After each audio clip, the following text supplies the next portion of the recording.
That is a look at what is scalable entrepreneurship, what are the factors that drive successful scalable entrepreneurs, the most important of which is embracing of the high risk, high return concept.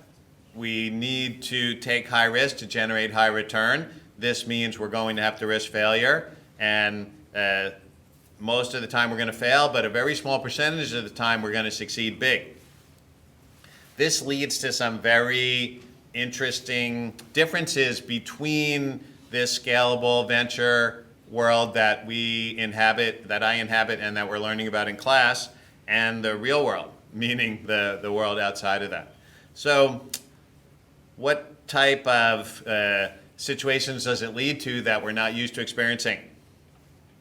In the day-to-day experience or traditional experience of, let's say, business ideas. So I'm going to talk now about business ideas, and I want to start with thinking about how investors view potential investments in startup business ideas. I believe that most investors will use a decision tree to evaluate business ideas. How does a decision tree work?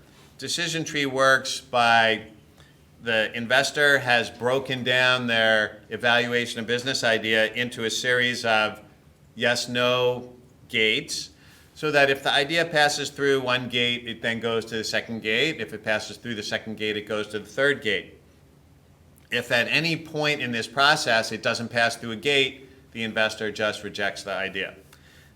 This, I think, this process is very important to understand if you want to create a scalable business idea and present it to investors. Why? Because it helps you to avoid getting rejected. If you know that investors will be rejecting the idea as soon as it doesn't pass through one of their gates, now you need to think about and learn about understanding what are the investors' gates so that you can pass through each of them without getting rejected.